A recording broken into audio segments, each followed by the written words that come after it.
नैना optical branded stylish नजर और number के चश्मे मिलने का बाएतमाद मरकज। जब तो सालियात के पास ताबानी किराना के बाजू में मालेगा। अस्सलामुअलैकुम। शुरू करती हूँ अल्लाह के नाम से जो नहायत ही रहम वाला है। आज की इस मीटिंग के सदर साहब सलीम भाई टैक्सी वाला, हमारे मालेगांव शहर के महबूब लीडर आसिफ शेख और मंच पर बैठे हुए तमाम ही इस पार्टी के जिम्मेदारान और हमारे 4 उम्मीदवार और यहाँ पर बैठे हुए बुजुर्गों, मेरे भाइयों और मेरे बच्चों, मेरा आप लोगों से कुछ मुझे बातें करनी है कि आपके अपने वार्ड नंबर, आपके अपने इलाके में 4 उम्मीदवार दिए गए हैं। आसिफ शेख ने 4 उम्मीदवार आप लोगों के इलाके में दिए हैं जो काम करने वाले लोग हैं। मुझे ये बताओ कि यहाँ पर शेख रशीद साहब रहा करते हैं, आज वो आप लोगों के बीच मौजूद नहीं है, लेकिन उनका परिवार आप लोगों के बीच मौजूद है और आपके हमेशा शाना बशाना वो रहते हैं, आपके सुख दुख में काम करते हैं, आपके काम आते हैं। 4 उम्मीदवारों के अलावा हर मर्तबा यहाँ से आप लोगों ने, आप लोगों की मोहब्बतों ने, आप लोगों की शफकतों ने यहाँ से हर मर्तबा यहाँ पर शेख रशीद साहब के परिवार की तरह आप लोगों ने परिवार में शामिल होकर यहाँ से पूरा फाइनल निकाल कर दिया है। और ये आप लोगों की मोहब्बत है कि यहाँ पर अपोजिशन को पैर रखने के लिए जगह भी नहीं मिलती। ये आप लोगों की हिकमत अमली है कि यहाँ पर कोई अपोजिशन नहीं होता। आज मुखालफिन अगर आकर बोल रहे हैं तो उनको हमारे उम्मीदवार जवाब नहीं देंगे। मेरे भाइयों, मेरे बुजुर्गों, यहाँ पर आप लोगों को जवाब देना है कि क्या ये यहाँ पर किसी मुखालफिन ने आज के जो आमदार साहब है, इन्होंने एक गोनी सीमेंट लाकर भी हमारे इलाके में कहीं लगाया है क्या? मुझे बोलो, आवाज से बोलो भाइयों, आवाज से बोलो, कभी किसी ने यहाँ पर एक गोनी सीमेंट लगाया है क्या? आज हीरा पन्ना में काम है तो वो हमारे ही कारपोरेटर, हमारे शेख रशीद साहब की हिकमत अमली थी। वहां पर जमीन की घर नीचे हो गए थे और जमीनें ऊपर हो गई थी, रोड, लेकिन वो उन्होंने अपनी हिकमत अमली से पूरा हीरा पन्ना की लेंथ कम करके और वहां पर पूरे हीरा पन्ना में रोड बनाने का काम किया। आज हुडको कॉलोनी में जो काम नजर आता है, निहाल नगर में जो काम नजर आता है, सलीम नगर में जो काम नजर आता है, पूरे वार्ड नंबर 8 में जो काम नजर आते हैं, अल्हम्दुलिल्लाह अल्हम्दुलिल्लाह वो शेख रशीद साहब की हिकमत अमली और हमारे चारों कारपोरेटर के काम है जो पूरी आवाम खुली आंखों से देख रही है। मुखालफिन को तो जगह भी नहीं है कि कुछ काम अपने बताए, इसलिए जातियात पर बात हो रही है। यहाँ तक कि मुझ पर भी उंगलियां उठाई जा रही है कि उन्हें वो कोई के काम नहीं आते। मुझे आप लोग बताओ कि शेख रशीद साहब नहीं भी है हमारे बीच मौजूद, लेकिन उसके बावजूद भी रात के 2 बजे 3 बजे हमारे डोर की बेल बजती है और हम निकल कर उनके काम करते हैं, चाहे पुलिस स्टेशन के मामलात हो, दवाखाने के हो, घरगुती सास बहुओं के मसाइल हो, कोई भी मसाइल हो, हम उसका मसाइल का हल निकालते हैं और हम काम करने वाले लोग हैं। हमने हमेशा काम किया है। आप लोगों ने इससे पहले भी यहाँ पर फाइनल निकाल कर दिया। ये छोटू मोबाइल के और सलीम भाई निसार भाई के दौर से आप लोग यहाँ से पूरा फाइनल निकाल कर देते हैं। ये आप लोगों की मोहब्बतें हैं जो आज तक हमारे इस वार्ड से कभी मुखालफिन का कोई भी उम्मीदवार यहाँ से चुनकर नहीं गया। तो मैं यही उम्मीद लेकर आप लोगों के पास आई हूँ कि इस मर्तबा भी आप लोग जरा सी भी बहकना मत, क्योंकि आप लोग इस मर्तबा सिर्फ रोड गटर और नल लाइट के लिए नहीं आप लोग इलेक्शन लड़ेंगे। बहुत से मसाइल हैं जिनके लिए आपको इलेक्शन लड़ना है, बहुत सी दुश्वारियां आने वाली है हम पर, बहुत सी मुसीबतों का सामना करना है जो यहाँ पर यही 4 उम्मीदवार टेबल लगाकर आप लोगों की सहायता करेंगे, आप लोगों की हिफाजत करेंगे, आप लोगों के पेपर बनवाएंगे। अभी आप लोगों के सामने हमारे सेकुलर फ्रंट के जिम्मेदारों ने भी यहाँ पर अपनी बातों को रखा। मैं ऐसा चाहती हूँ कि आप लोग देख रहे हैं कि किस तरीके से हमने सेकुलर फ्रंट बनाकर हमारे आसिफ शेख और मुस्तकीम भाई ने जो काम किया है, जो 1 साल से लड़ाई लड़ रहे हैं, इस लड़ाई को के लिए आपको एक एक वोट इस्लाम पार्टी के चारों उम्मीदवारों को देना है। देंगे ना भाइयों? कोई बहकेगा तो नहीं। देखिए, आवाज से बोलो, क्योंकि आज अगर आप लोग मुतमईन हो जाते हैं तमाम मुकर्ररीन की बातों को सुनने के बाद, तो आप लोग आवाज से बोलिए और हाथ उठाकर बोलिए, क्या इस मर्तबा भी फाइनल हमारा इस्लाम पार्टी का ही निकलेगा इधर इंशाअल्लाह। अभी हम लोगों को आसिफ शेख को सुनना है, वो बहुत बारीक बीनी से सब बातें आप लोगों से करेंगे। हम लोग आगे मिलते रहेंगे, हम बाकी की बातें आगे होती रहेगी। आप तमाम लोग यहाँ पर आए और तमाम मुकर्ररीन की बातों को आप लोगों ने बहुत ही ज़ेर गौर सुना। आप तमाम लोगों का मैं बहुत बहुत शुक्रिया अदा करती हूँ, इस उम्मीद के साथ कि 2 मशीन होगी, उस पर जहाँ देखिए रिक्शा का निशान बना हुआ है, वहाँ पर उसके बिल्कुल सामने वाली बटन दबाकर 4 निशान, 4 वोट, अगर कोई बोलता है 2 हमको दे दो, 1 इसको दे दो, 1 उसको दे दो, तो ऐसी गलती मत करना, वोट जाया हो जाएगी। चारों निशान रिक्शा का बटन दबाना है, रिक्शा के बिल्कुल सामने वाली बटन दबाना है जब आपका 1 वोट मुकम्मल होगा। ऐसा करेंगे ना? इंशाअल्लाह बोलो। आप तमाम लोगों का बहुत बहुत शुक्रिया। मैं अपनी बात खत्म करती हूँ। अस्सलाम वालेकुम, अल्लाह हाफिज़। बिला ताखिर अब आपके सामने कायदे नस्ल आसिफ शेख रशीद साहब अपने ख्यालात क्या करेंगे। जरूरी तालियों से आप उनका इस्तेकबाल करें।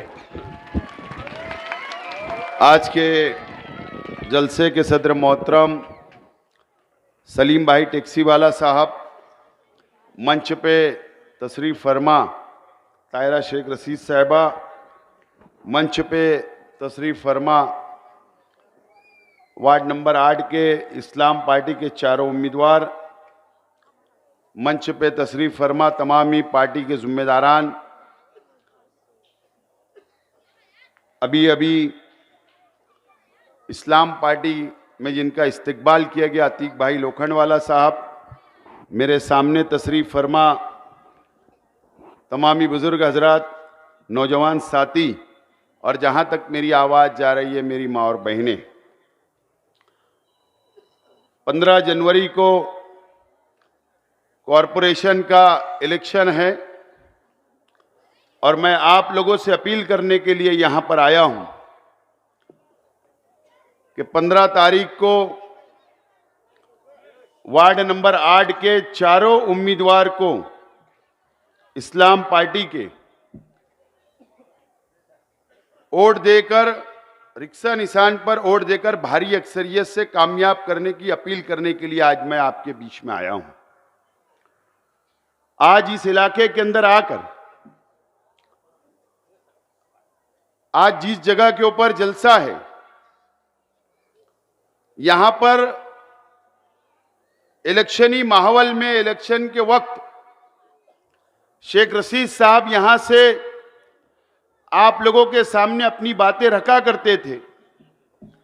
आज शेख रशीद साहब हमारे बीच नहीं है और आज मैं आपसे अपील करता हूं कि इस वार्ड के एक एक नौजवान, एक एक बुजुर्ग, एक एक जिम्मेदार, एक एक मां बहने से अपील करता हूं कि शेख रशीद साहब आज हमारे बीच में नहीं है। शेख रशीद साहब ने जिंदगी के आखिरी वक्त आपके अपने मोहल्ले के अंदर अपनी जिंदगी के आखिरी वक्त शेख रशीद साहब ने गुजारे हैं। आज आपकी ज्यादा जिम्मेदारी है इस वार्ड के एक एक वोटरों की, मोहल्ले के एक एक जिम्मेदार की, आप तमाम ही लोगों की जिम्मेदारी है कि अब 15 जनवरी को जो इलेक्शन होने जा रहा है, आपको अपने हाथों में लेकर ये इलेक्शन को लड़ना है और तारीख बनाने का काम आपको करना होगा और ये शहर को ये बताना होगा कि शेख रशीद साहब हयात थे तो कल भी हम शेख रशीद साहब के साथ थे। आज शेख रशीद साहब नहीं है तो भी हम शेख रशीद परिवार के साथ और पार्टी के साथ मजबूती के साथ खड़े हैं। ये साबित करने का वक्त आज आप लोगों पर आया है। मैं आपसे अपील करता हूं, ये लड़ाई बहुत बड़ी लड़ाई है। इलेक्शन ये मामूली लड़ाई नहीं है। ये शहर के लिए, यहां के मुसलमानों के लिए ये बहुत बड़ी लड़ाई है। आप लोगों को पता है कि पार्लियामेंट का इलेक्शन हुआ, जब से लेकर आज तक मालेगांव शहर को फिरका परस्तों ने निशाना बनाने का काम किया है। बीजेपी हो, आरएसएस हो, बजरंग दल हो या गौ रक्षा समिति हो, इन लोगों ने मालेगांव शहर के मुसलमानों को निशाना बनाने का काम किया और सरकार ने भी हमें निशाना बनाने का काम ये 1 साल के अंदर किया है। कौन लड़ने के लिए बाहर निकला? मैं तो इलेक्शन असेंबली का हार गया था, मेरी जिम्मेदारी नहीं थी फिरका परस्तों से लड़ने की। ये शहर के साथ खड़े रहने की मेरी जिम्मेदारी सियासी तौर पर नहीं थी, लेकिन उसके बावजूद भी मैं हारने के बाद भी आप लोगों के बीच में खड़ा रहा, शहर के साथ खड़ा रहा और मैं हारने के बाद भी फिरका परस्तों से लड़ने के लिए वक्त पड़ा तो समाजवादी पार्टी को एक प्लेटफार्म पे हमने लाया और हमने लड़ाई लड़ा और आज भी हम कानूनी लड़ाई भी और जमहूरी लड़ाई भी हम लोग फिरका परस्तों से लड़ रहे हैं। ये शहर के लिए आज समझने का वक्त है। अगर शहर नहीं समझेगा आज और ये लड़ाई को अगर मामूली लड़ाई समझी जाएगी, एक वार्ड का इलेक्शन समझा जाएगा और कारपोरेशन का इलेक्शन समझा जाएगा, तो ये शहर की बहुत बड़ी भूल होगी। ये लड़ाई बहुत बड़ी लड़ाई है। मैं हर वक्त हर जलसे के अंदर मैं एसआईआर के ऊपर बात कर रहा हूं, हर वक्त। आज मैं घरों में बैठी हुई मेरी मां और बहनें, आज मैं उनसे भी बात करने के लिए इस इलाके के अंदर आया हूं। एसआईआर की लड़ाई कई मैं समझता हूं कि हमारे मुखालिफ, जब मैं एसआईआर की बात करता हूं, जब मैं एसआईआर कर आवाम को समझाता हूं, जब मैं बेदारी लाने की कोशिश करता हूं, तो मेरे मुखालिफ मुझ पर तनकीद करते हैं। मैं उनको मुबारकबाद देता हूं कि इसी तरीके से तनकीद करते रहे। लेकिन एसआईआर हर हाल में इलेक्शन के बाद इस महाराष्ट्र के अंदर लगने वाला है। सर्वे हर हाल में महाराष्ट्र के एक घर का होगा। सर्वे मालेगांव शहर का एसआईआर का हर हाल में होगा। हम हिंदुस्तान से अलग नहीं है, महाराष्ट्र हिंदुस्तान से अलग नहीं है। 10 रियासतों के अंदर एसआईआर का सर्वे हो गया, 10 रियासतों के अंदर सर्वे हो गया। इससे पहले भी मैंने कहा कि बिहार के अंदर 70 लाख लोगों के नाम सर्वे के अंदर काट दिए गए, 70 लाख लोगों के नाम। आज मेरे पास लिस्ट है जो 10 रियासतों के अंदर सर्वे मुकम्मल हुआ। 10 रियासतों के अंदर जो सर्वे मुकम्मल हुआ, तमिलनाडु के अंदर 97 लाख लोगों के नाम एसआईआर के सर्वे में से काट दिए गए, 97 लाख लोगों के नाम। गुजरात के अंदर एसआईआर का सर्वे हुआ, 73 लाख लोगों के नाम वहां भी एसआईआर के सर्वे के अंदर काट दिए गए। मगरिबी बंगाल में हुआ, वहां पर 58 लाख लोगों के नाम काट दिए गए। इसी तरीके से राजस्थान के अंदर सर्वे हुआ, 44 लाख लोगों के नाम एसआईआर के सर्वे में से काट दिए गए। मध्य प्रदेश के अंदर सर्वे हुआ, वहां पर 42,74,000 लोगों के नाम काट दिए गए। छत्तीसगढ़ के अंदर सर्वे हुआ, 27,34,000 लोगों के नाम काट दिए गए। केरला के अंदर 24,08,000 लोगों के नाम काटे गए। पेंडेचेरी में 1,03,000 लोगों के नाम काटे गए। इंडोबार निकोबार में 64,000 और लक्षद्वीप में 16,016 लोगों के नाम काट दिए गए एसआईआर के सर्वे के अंदर।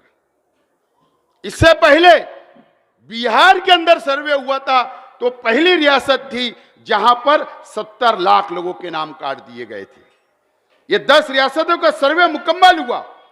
अब महाराष्ट्र और उत्तर प्रदेश का सर्वे होने वाला है। सर्वे के अंदर शेख आसिफ का भी होगा, आपका भी होगा। एक घर नहीं बचेगा, एक घर नहीं बचने वाला। अगर फिरका परस्त महाराष्ट्र में तो होगा, लेकिन फिरका परस्त अगर हमको 1 साल से पार्लियामेंट के इलेक्शन के बाद से अगर हमको यहां के मुसलमानों को निशाना बना रहे हैं तो जाहिर सी बात है कि फिरका परस्त मालेगांव का बारीकी से सर्वे करवाएगी। हिंदुस्तान में कहीं ऐसा नहीं हुआ, पूरे मुल्क के अंदर कहीं ऐसा नहीं हुआ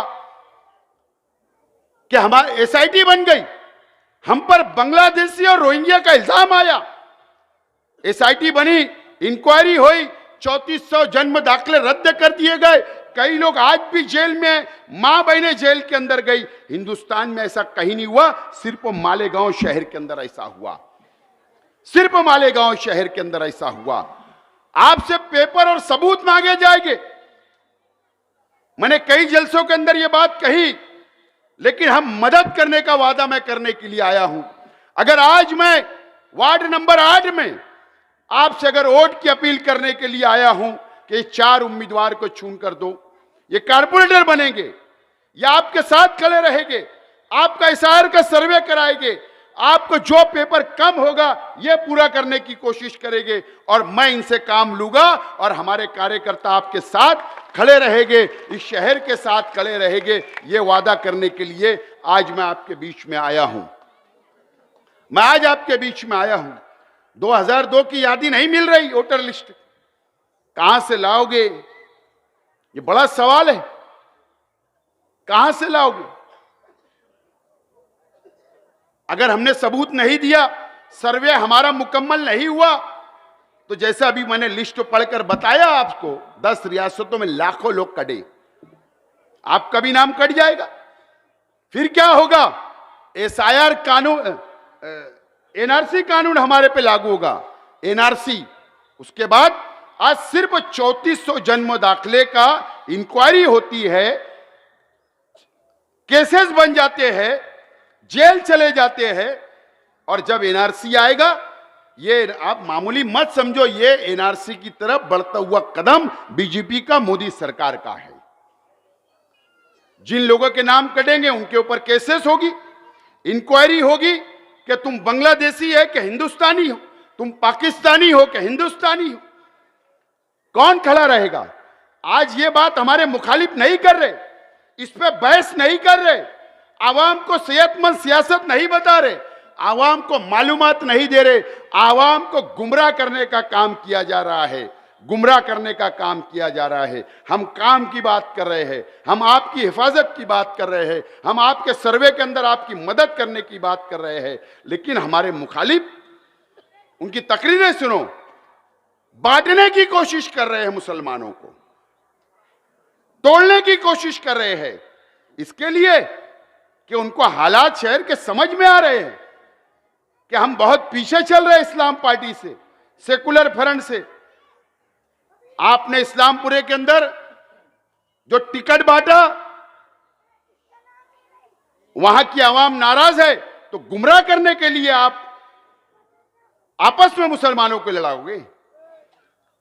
आपने इस्लामाबाद के अंदर गलत टिकट बांटा, तो वहां की आवाम को गुमराह करने के लिए आप तोड़ने की बात करोगे।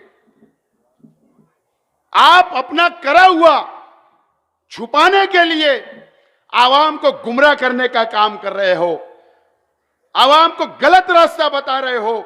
आज वक्त इस बात का है कि हम इत्तेहाद के साथ सिर्फ एक कलमा के लिए हम लोग एक हो जाना चाहिए।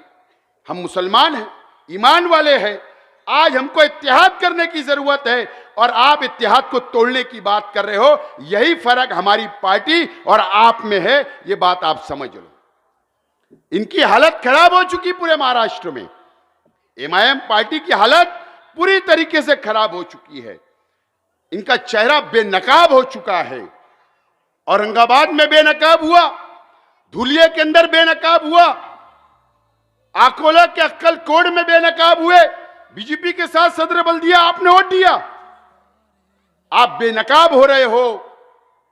आप परली के अंदर आपने पैनल बना, पैनल जैसे ये वार्ड नंबर 8 का पैनल है ना, वैसा परली परभनी के परली शहर के अंदर बीजेपी का एक उम्मीदवार, एमआईएम का एक उम्मीदवार, राष्ट्रवादी का एक उम्मीदवार और एक दूसरी पार्टी का 4 का पैनल बना और एग्रीमेंट हुआ। आपका बेनकाब हो गए आप महाराष्ट्र के सामने। इसलिए आप अपनी गलती छुपाने के लिए इस तरीके के मुसलमानों को तोड़ने का काम, बांटने का काम कर रहे हो। आपको अपनी हार नजर आ रही है, ये बात आज साबित हो रही है शहर के अंदर। मैं शहर की आवाम से अपील करने के लिए आया हूं, शहर की आवाम से मैं अपील करता हूं कि हमको इत्तेहाद के साथ, हम लोग लड़ने वाले लोग हैं, हमारे पास तजुर्बेकारों की टीम है, हमारे पास सीनियर कारपोरेटरों की टीम है, हमारे पास सीनियर वर्करों की टीम है, कार्यकर्ताओं की टीम है, लीगल सेल हमारे पास है। हम बेहतरीन अंदाज में शहर को साथ लेकर चलेंगे और हम फिरका परस्तों से लड़ सकते हैं। मैं आज आपसे अपील करता हूं कि इस वार्ड के अंदर हमारे चारों उम्मीदवार जो रिक्शा निशान है, कहीं बटना नहीं है। शेख रशीद साहब का फोटो कोई इस्तेमाल करे, मेरा फोटो कोई इस्तेमाल करे, कोई कुछ भी बोले, आपको उनकी बातों में आना नहीं है। सिर्फ और सिर्फ रिक्शा निशान पर हमारे इस्लाम पार्टी के उम्मीदवार को वोट देकर आपको कामयाब करना है। और सामने 7 नंबर पैनल है, वहां पर समाजवादी पार्टी का हमारा इत्तेहाद है। साइकिल निशान पर वोट देना है और शहर में, पूरे शहर के अंदर जहां भी रिक्शा निशान और साइकिल निशान नजर आएगा, आप अपने रिश्तेदारों से बोलिए, वहां पर भी अपील करिए, फोन करिए कि ये शहर को बचाने के लिए कौन खड़ा है, कौन शहर को साथ लेकर चलने की बात कर रहा है। पूरे शहर के अंदर सेकुलर फ्रंट के उम्मीदवारों को चुन कर दो। मुझे उम्मीद है इंशाअल्लाह 16 तारीख को नतीजे आएंगे तो इस्लाम पार्टी और सेकुलर फ्रंट का मेयर होगा। बहुत बहुत शुक्रिया। खुदा हाफिज।